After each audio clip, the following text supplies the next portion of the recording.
Bonjour et bienvenue sur netprof.fr. Dans cet ensemble de leçons, on va étudier les réseaux informatiques. Alors, on va parler des réseaux locaux, puis des réseaux étendus, du protocole TCP/IP, le fameux protocole, de certains protocoles de routage, et on va finir par des exercices. Aujourd'hui, on va commencer par le premier chapitre, à savoir des réseaux locaux. Alors, le mot LAN, c'est un mot en anglais, c'est l'abréviation de Local Area Network.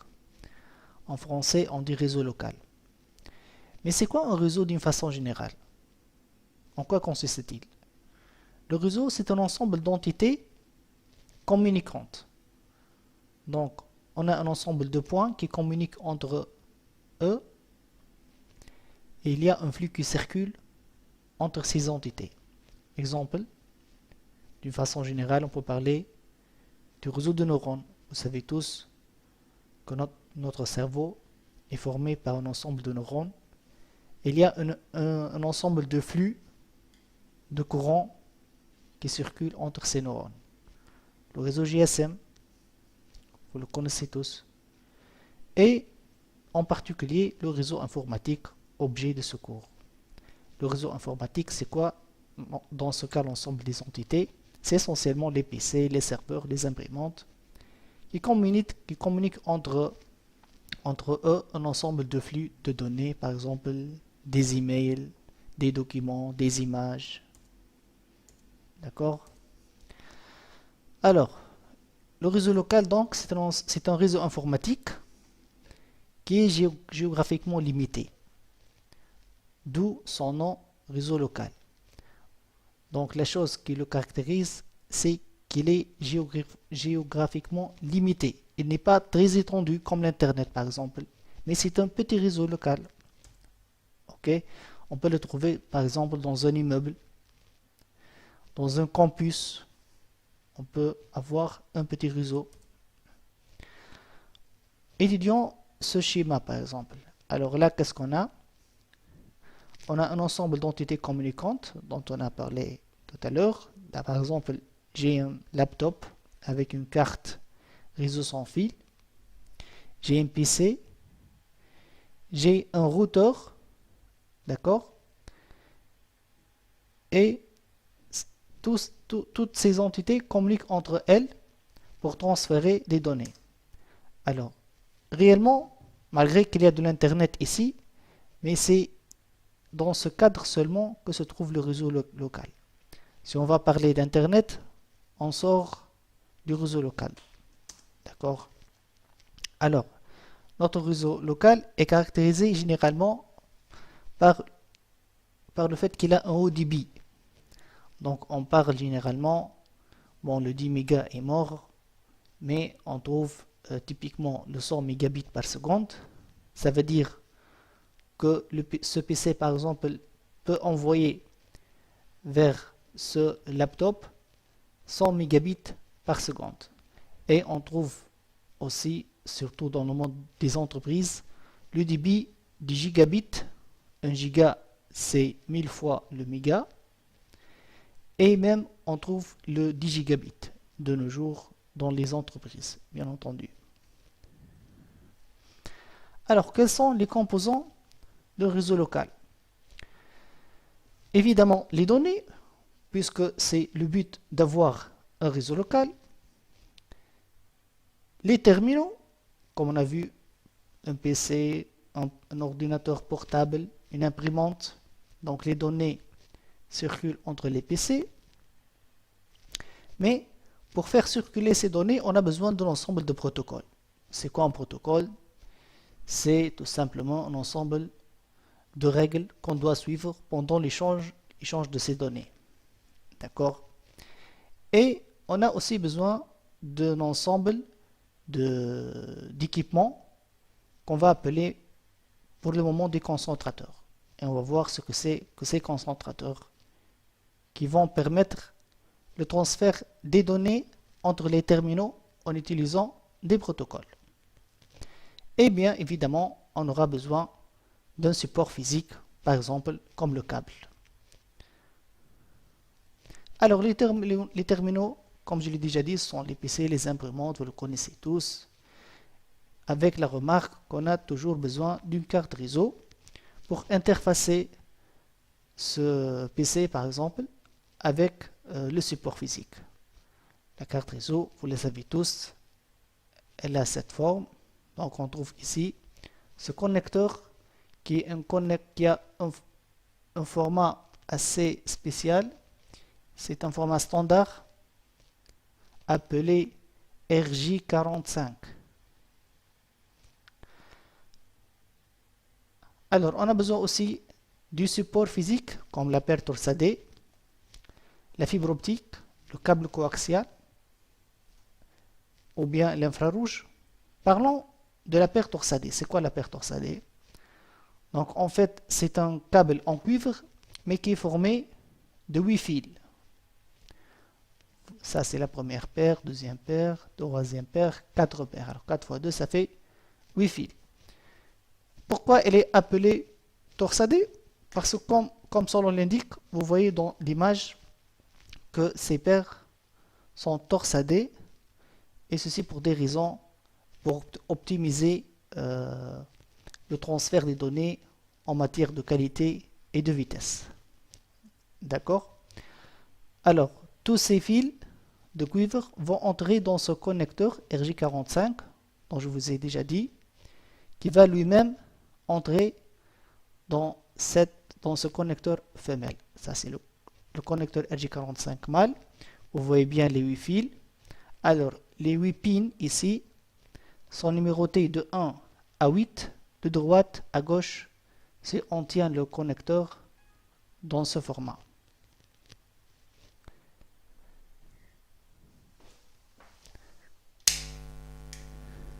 Une fois les paires torsadées vont entrer dans le connecteur, on aura ce format.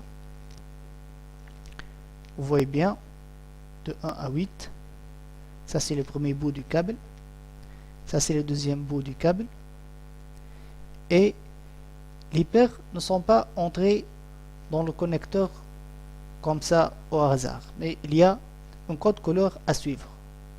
Donc, de gauche à droite, on a le orangé blanc, puis la deuxième pin sera connectée au fil orangé, on aura le vert blanc, le bleu blanc, le vert, le marron blanc et enfin le marron. Alors le câble, s'il est construit de cette façon, on l'appelle un câble droit. C'est le câble typique que vous trouvez sur le marché. Et là, par exemple, ça c'est l'image d'un câble torsadé prêt à être utilisé. Et c'est le support le plus utilisé généralement, surtout dans les eaux locaux. D'accord. La fibre optique, par contre, elle n'est pas constituée de métal. C'est pas un câble en cuivre, mais en fait, la fibre optique est formée par deux brins de verre. Oui, c'est le verre, mais la fibre, elle est très fine. Et dans cette verre va passer de la lumière et pas de l'électricité. D'accord? Alors vous voyez bien qu'on protège cette fibre par beaucoup de matériaux de renfort, d'accord, pour obtenir de la fibre optique. Donc on aura un brin de fibre pour l'émission, un deuxième brin pour la transmission, émission et réception, pardon.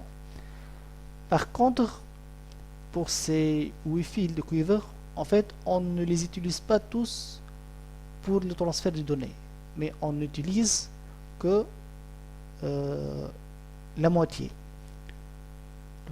Le câble numéro 1, 2, 3 et 6. Ce sont les brins utilisés pour l'émission et la réception. Ça, c'est l'image typique d'une fibre optique. Alors vous voyez bien que les connecteurs sont un peu différents. En fait, si le câble si le câble pertorsadé utilise un seul connecteur de format RJ45, la fibre optique, on peut trouver beaucoup de types de connecteurs. Ça, par exemple, c'est le connecteur appelé ST. Ça, c'est le connecteur appelé SC. Ça, c'est le connecteur appelé LC. D'accord? Alors, maintenant, voyons comment monter un réseau local simple. Alors, on va prendre un PC et un deuxième. Donc, on va faire un petit réseau constitué de 2 PC seulement. Bien entendu, les 2 PC contiennent chacun une carte réseau informatique. On va monter le câble droit. Donc, on a un bout RJ45 dans cette carte réseau et un deuxième en bout RJ45 dans la deuxième carte réseau. Mais dans ce cas, ce câble doit être un câble croisé. Ça veut dire quoi, croisé? Ça veut dire que les 2 fils de transmission ici vont coïncider avec les 2 fils de réception ici, d'une façon à ce que les données transmises par ce PC soient reçues par la carte réseau de ce PC. Donc le code couleur qu'on a vu tout à l'heure ne sera pas respecté, mais on va inverser certains fils pour obtenir le câble croisé. Alors on a le 1 va prendre la position du droit. Par exemple ici le 1 c'est l'orange et blanc. Orange et blanc, on va le trouver à la 3e position et pas à la première position. D'accord?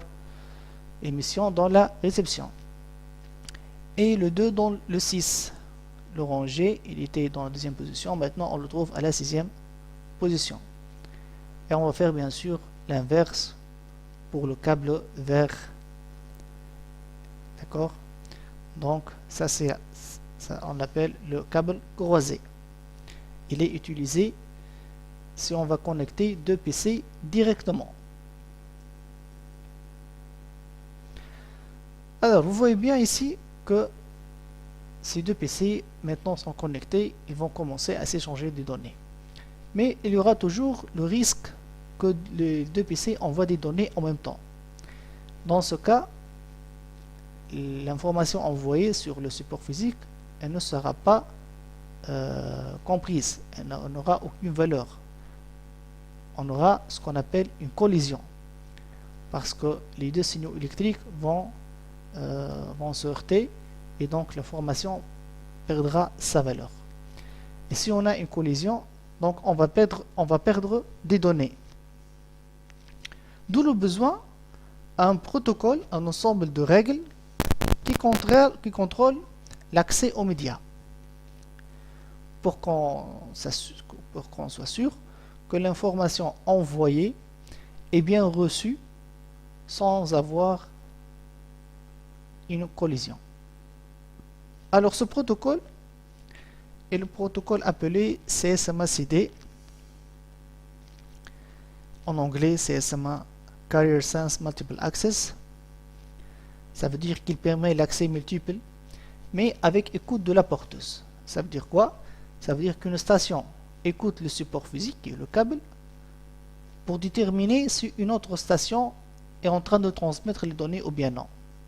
Donc ce qu'elle fait, c'est qu'elle mesure le niveau de tension électrique. S'il y a un courant qui passe, alors elle ne va pas envoyer ces données. Et elle va rester à l'écoute du support jusqu'à ce que la station qui émet les données finisse. OK? Et le deuxième principe de ce protocole, c'est collision detection. Ça veut dire en cas de collision, la station envoie un signal appelé un signal jam et retransmet après un certain temps aléatoire. Donc, maintenant, on a pu connecter les 2 PC et ils fonctionnent correctement. Supposons qu'on a un 3e PC. Comment va-t-on intégrer ce 3e PC dans ce très petit réseau local?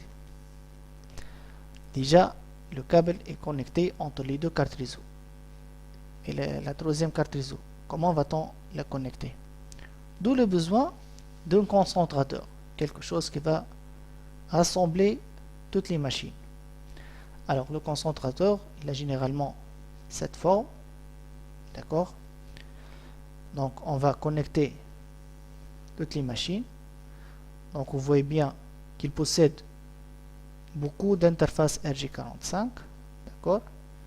Et toutes les machines seront connectées à ce concentrateur. Maintenant, ce câble sera un câble droit.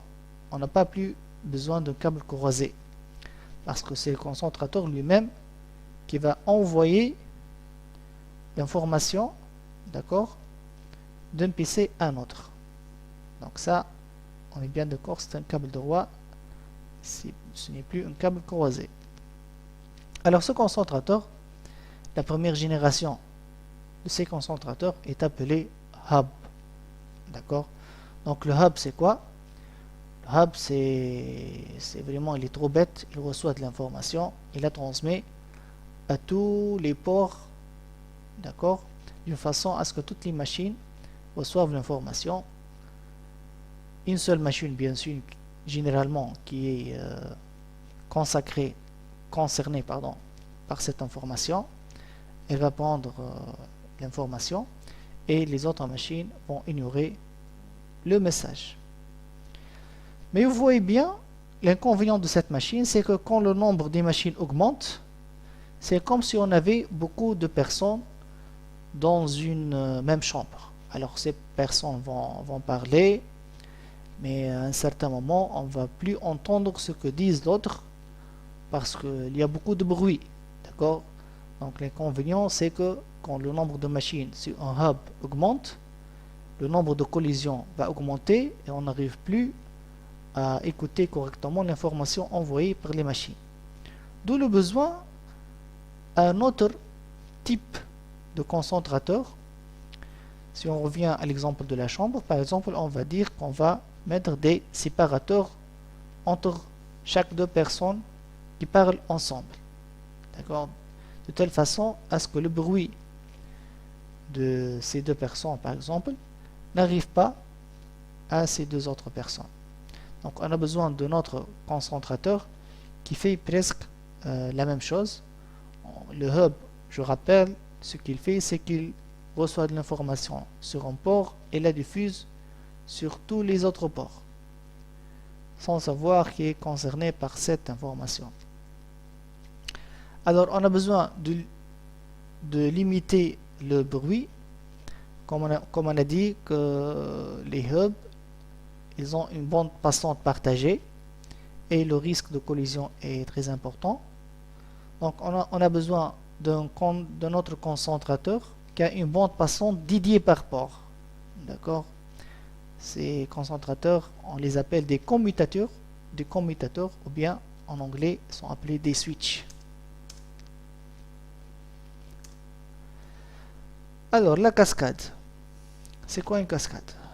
Pour comprendre la cascade, prenons cet exemple, on a un switch, donc maintenant on n'est plus avec le hub, on a un switch qui a 24 ports et 30, mais malheureusement on a 30 utilisateurs. Donc ça c'est mon switch, je vais connecter mes 24 utilisateurs, mais il me reste encore 6 utilisateurs. Comment je vais connecter ces utilisateurs sur le réseau local? Donc je vais prendre un deuxième switch, je vais connecter mes 6 machines restantes et après ces machines ils peuvent communiquer ensemble, ces machines aussi elles peuvent communiquer ensemble, mais une machine de ce groupe ne peut pas communiquer avec une autre machine de ce groupe. Donc c'est quoi l'idée? L'idée c'est de mettre un câble entre ce switch et ce switch, d'accord? Ce câble on l'appelle un câble de cascade et on dit qu'on a fait une cascade entre les deux switches d'une façon à ce qu'une machine d'ici peut communiquer avec une autre machine de ce groupe. Alors ce câble généralement doit être un câble croisé, c'est comme si on a connecté un PC à un PC, d'accord? Ce câble, comme aussi ce câble, généralement il ne doit pas dépasser la longueur de 90 mètres, d'accord? Mais si cette distance elle est supérieure à 90 mètres, qu'est-ce qu'on fait? Alors dans ce cas, on doit utiliser la fibre optique. La fibre optique, il y en a beaucoup de genres. Donc par exemple, il y a la fibre optique multimode. Elle permet un débit de 1 gigabit jusqu'à 550 mètres. Mais si on va dépasser les 550 mètres, on peut aller jusqu'à 10 km par la fibre monomode. D'accord? Mais généralement, si on est dans le cas d'un réseau local, on utilise généralement la fibre multimode. Généralement 500 mètres, c'est largement suffisant si on parle d'un réseau de campus par exemple. Alors les caractéristiques des switches. Comment choisir un switch? Le switch, bien sûr, parmi ses caractéristiques, c'est la vitesse du port. Comme j'ai déjà dit, la vitesse de nos jours d'un port, c'est de 100 mégabits, voire 1 gigabit pour les nouveaux switches. Le mode duplex, ça veut dire quoi duplex? Alors, on dit que le duplex est half duplex si le port peut émettre ou recevoir mais pas faire les deux en même temps. Par contre, il est dit en full duplex lorsque le port peut émettre et recevoir en même temps sans avoir de collision. D'accord? Donc ça veut dire qu'un port en mode half duplex, généralement on trouve de la collision si le switch veut envoyer vers la machine et la machine veut envoyer vers le switch. Par contre, si les ports du switch supportent le mode full duplex, dans ce cas, alors il n'y aura plus de collision théoriquement, d'accord, et même pratiquement, parce que le switch peut envoyer vers la machine et la machine peut envoyer vers le switch en même temps. Parmi aussi les autres caractéristiques d'un switch, c'est le auto-MDX. Ça veut dire quoi l'auto-MDX? Rappelez-vous que je vous ai dit que ce câble doit être un câble croisé. C'est comme si on a connecté une machine à une autre. Mais les nouveaux switches de nos jours supportent le mode auto-MDX qui autodétecte le câble. Ça veut dire qu'on peut mettre aussi un câble droit ici et c'est le switch qui fait de l'autodétection. Donc il essaie comme si le câble était un câble croisé. Si ça ne marche pas, donc c'est lui qui va inverser d'une façon à ce que même un câble droit ici peut faire l'affaire et communiquer ce groupe avec le deuxième groupe. D'accord? Donc soyons un peu pratiques. Maintenant on va construire un petit réseau local. Alors généralement si on va parler d'un réseau de campus par exemple, donc ici on a une armoire informatique. Cette armoire on l'appelle répartiteur. On a trois armoires en fait. L'un des répartiteurs est appelé répartiteur général, d'accord, et on a deux sous-répartiteurs. Pourquoi on a trois armoires? Parce que en fait, par exemple, on a trois immeubles, d'accord. Dans chaque immeuble, on va faire une petite armoire informatique et on va connecter toutes les machines à cette armoire informatique. Puisque la distance entre les deux immeubles est séparée à 90 mètres, donc on aura besoin de la fibre optique, représentée ici en rouge. D'accord? Par contre, toutes les machines de cet immeuble sont connectées en cuivre au répartiteur général. La même chose, bien sûr, pour les utilisateurs dans cet immeuble et les utilisateurs dans cet immeuble. D'accord? Alors, elle consiste quoi, ce répartiteur? Alors, l'armoire informatique, elle a généralement une largeur standard appelée 19 pouces. D'accord, 19 U. On trouve dans l'armoire informatique le panneau de brassage. C'est un ensemble de points RJ45 sur lesquels vont se terminer les câbles cuivre venant des machines. D'accord, donc chaque machine, on aura un câble venant de chaque point réseau, il va se terminer sur le panneau de brassage. Il est aussi de 19 pouces. On trouve aussi un panneau de brassage pour la fibre optique, puisque dans notre cas, on a besoin de la fibre optique. Vous remarquez que le connecteur de la fibre optique est différent du connecteur RJ45. On trouve le concentrateur, notre switch, d'accord, et bien sûr de l'alimentation électrique. Alors, de chaque point RJ45 va sortir un câble appelé câble de brassage. C'est aussi un câble RJ45 droit, d'accord. Il va se connecter sur le switch, n'importe quelle porte du switch. Par contre, on aura une seule fibre optique généralement qui vient du panneau de brassage de la fibre vers le port fibre du switch. Donc le switch, ce switch, il doit présenter un port en fibre optique. C'est pas un switch simple que vous trouvez à n'importe quel magasin. Donc c'est un switch qui a un port en fibre optique pour pouvoir connecter les sous-répartiteurs. D'accord? Par contre, toutes les autres machines, ici, si j'ai par exemple ici 24 plus 24, 48, c'est pour ça que j'ai 48 points informatiques ici, donc j'aurai 48 câbles de brassage qui vont être connectés sur mon switch et une seule jarretière en fibre optique. Format des données. Alors les données qui vont circuler sur le réseau local sont en fait en format de enveloppe électrique. Une enveloppe, qu'est-ce qu'on trouve sur une enveloppe? Généralement, on trouve l'adresse de la destination, l'adresse du source. Donc, on a la même chose pour les données qui circulent sur un réseau local. On aura un champ pour l'adresse destination, un autre champ pour l'adresse source et les données qu'on veut envoyer.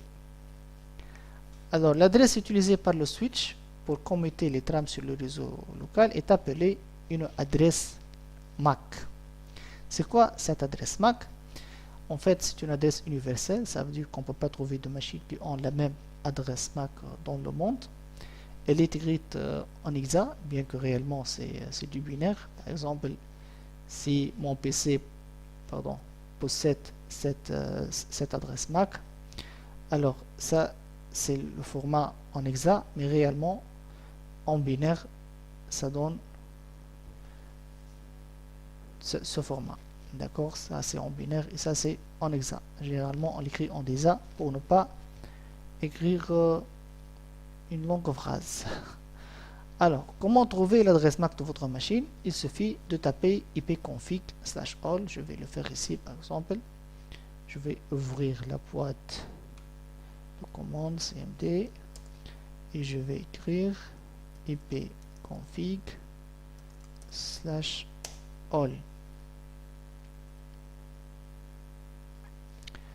Alors, vous voyez bien que ça c'est mon adresse MAC 0013 CE 190278. Vous pouvez aussi la trouver en faisant double clic sur votre carte réseau, support et puis détails. Allez-y. Allez.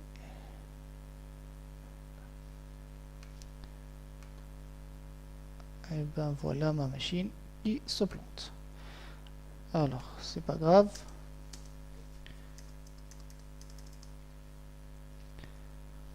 On va continuer pour voir comment fonctionne le switch avec ses adresses MAC.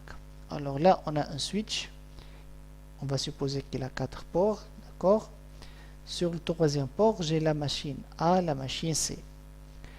Et sur le port numéro 4, j'ai une machine qui est la machine B. Alors je vais supposer que cette machine a l'adresse MAC A, cette machine a l'adresse MAC C et cette machine a l'adresse MAC B. Par défaut, le switch ne connaît aucune adresse MAC. Donc il va apprendre, il va voir que la machine A veut envoyer une information de A à B.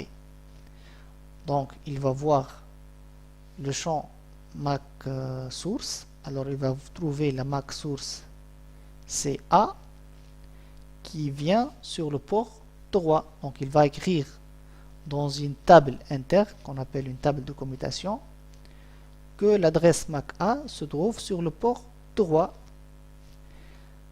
Alors cette information va aller vers la machine B.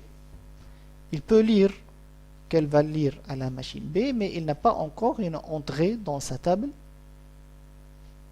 vers la machine B. Donc ce qu'il va faire, c'est qu'il va diffuser vers tout le monde. Il va faire comme le hub tout bêtement. Il va envoyer vers tous les ports, d'accord? Et la machine B va bien sûr recevoir l'information et elle va répondre. Quand elle va répondre à la machine B, donc là où le switch va savoir que la machine B se trouve sur le port 4. Et donc il va écrire que l'adresse MAC B se trouve sur le port numéro 4. Cette information est destinée à la machine d'adresse MAC A. Donc il va voir dans sa table A. Maintenant il connaît que la machine A se trouve sur le port droit. Donc il va envoyer l'information vers le port droit. Il ne va pas faire une diffusion comme il a déjà fait la première fois. D'accord? Ici on n'a pas de diffusion. Et ainsi de suite que le switch va apprendre et il va construire sa table de commutation. Voilà, c'était pour la première leçon sur les réseaux locaux. J'espère que vous avez bien compris ce que j'ai dit. Merci.